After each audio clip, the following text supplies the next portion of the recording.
Hello friends, and welcome back to Mothership. Today I'm going to show you how to make our very own black pepper and garlic ribs with a homemade Alabama white sauce. Let's get started. Here are some spare ribs. First things first, let's get them trimmed up.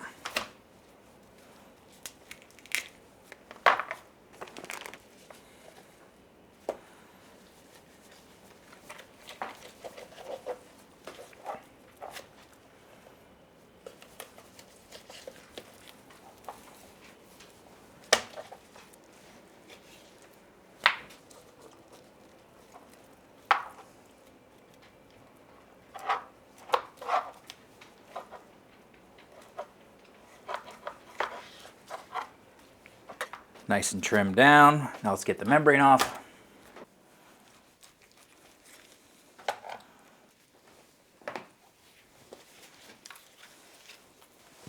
That's what we call good enough. This section of meat I'm also going to put on. It's going to cook a lot faster because there's only, a partial of a bone here. But I'm going to eat this as we're cooking. This is going to go into my freezer. I have some use for all this rib meat. Maybe this one too. And then this is just getting chucked. So now we salt it down, guys, just like all my meats. Ratio is 1 teaspoon of kosher salt, or a half a teaspoon, somewhere in there. Half to a full teaspoon of kosher salt per pound of meat. There's obviously a whole bunch of bone in here, so don't just weigh it. I usually take about half the weight, and I assume that's bone.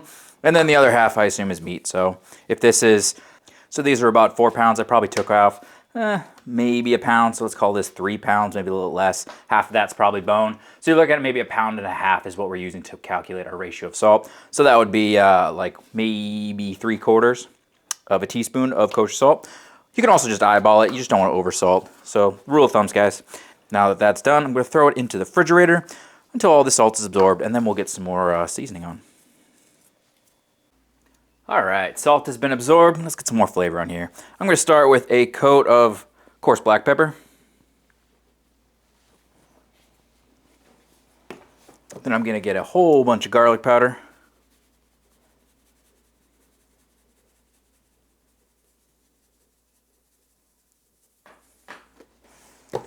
And then for a little bit of color, this is not necessary. It's not going to do too much to the flavor. I'm going to add in some paprika just because I want a little bit of color. It'll look great against the white sauce that we're going to put on at the very end. Perfect. Now these are ready to go. You could throw them directly on your smoker at this point, or you can put it back in your fridge for a day, for a couple hours, whatever you need to do. My smoker's not up and running yet, so these are going to go back in my fridge for a little bit. But that being said, let's get out there and let's get the grill going. Lovely. This is what it's like to live in New England, guys. Walk outside to see your grill look like this.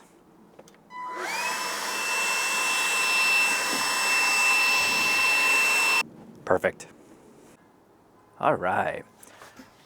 And we're going. I'm going to toss some wood on, but first let's get these ribs on. Just like so.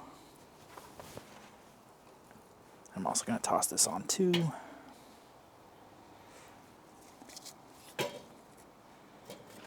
And lastly, get some wood going. My target is about 250 on these. It's going to be a little bit tougher to keep the temperature higher, so I might shoot for 275 just because it's freezing out. But I'm just going to keep tossing wood chunks on as I need it. And let this thing go. We've been running for about 3 hours or so, and our internal temperature is 170. I'm going to give it a little bit of a spritz. I've already done a couple of spritzes. Just make sure that your bark is set before you start doing this. You don't actually have to spritz. Some people don't do it at all. I'm just using a light beer here.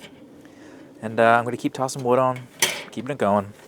We're running to somewhere around 195, 200. That's when everything will be where we want it. But we'll do the test, the flapper test when we get there. But right now, just let it keep running, keep throwing smoke on, and hold your temperature. While we wait for our ribs to be done, let's get together our Alabama white sauce. I'm going to start out with some mayonnaise. And as always, guys, I'll have all the ingredients down below. If you need more of it, just double it. If you need less, you can have it. But start with some mayonnaise. And we're going to get some brown sugar, some apple cider vinegar to give it that tang, some kosher salt, some coarse brown mustard, wet, some Worcestershire sauce, some black pepper, some garlic powder, some cayenne pepper, and then lastly some paprika. We're just gonna get us all nicely mixed together. Give it a nice little taste test. And this is ready. I'm gonna put this in the fridge until we are ready to actually assemble our ribs. About 5.5 hours, and I think these are pretty much done. Let's give them a look. But yeah, pass the flapper test. These are ready to go. What I'm gonna do is pull them. I'm gonna put them into a warm toaster oven, or you can put them in a cooler, but I'm gonna wrap them in tin foil, then put them in a toaster oven until I'm ready to actually combine them with the sauce and be done with it. But let's get them off, get them inside, let them rest for a little bit. Even if you plan on eating them right away, I would still give it at least 20 minutes inside foil or something to let them rest a bit, let everything come back together. Now these ribs cooked for about 5.5 hours. The sauce took about, 10 minutes to make. They sat in my toaster oven for about an hour to let everything come back together. And then I just quickly smothered them in the sauce. Now when I'm doing chicken, I usually just take it and drop it directly into the bowl. For these, I just kind of slightly put it on there. You want to put it on right before you eat them because it is going to soften up any bark that you have. These have a fantastic bark because we didn't put any wet sauce on them when we cooked them. Let them get nice and cooked. Now the smoke on these is incredible, guys. When I took them out of the tin foil, it just smells fantastic. Really excited to eat these. Let's cut one of these off and see what it looks like. Oof. And as always, guys, perfect looking rib to me. Really nice smoke ring on there, as you can see. Smells fantastic, nice and smoky. As far as flavors on the ribs, guys, we just did heavy garlic and heavy black pepper with a little bit of paprika for color. But these are going to be heavy on, like I said, the garlic and the pepper. And then adding in that sauce, the sauce is going to really add a whole bunch of different dimensions of flavor, and it really should come together and be fantastic. But the proof is in the pudding. Let's see how we did.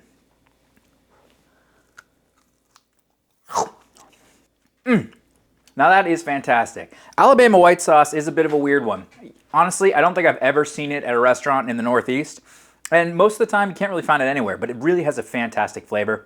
I know what you think if you've never had it. A mayonnaise-based sauce is a little bit weird, but trust me, you have a whole bunch of tang on there from your apple cider vinegar. You got some sweetness, you got some spice with the cayenne pepper. It's really, really good. It's fantastic on chicken, and it's really good on ribs too. For the ribs specifically, we got a really good smoke flavor coming through there. The pepper and the garlic has a nice base flavor, and then the sauce just really brings it all together. I highly recommend giving this one a try, guys, especially if you're looking for a different way to do your ribs rather than just the standard barbecue. Definitely give this one a go. In fact, you know what? Because you're putting the sauce on at the end, you can really do whatever you want. You can do just a couple of them in the sauce and see if you like it, and then in the future, do the whole thing. But I would love to hear from you guys down below. Other than just standard barbecue, what type of ribs do you guys like to do? But most importantly, get out there and cook something absolutely fantastic, and I'll see you guys on the next UFO barbecue. Bye-bye.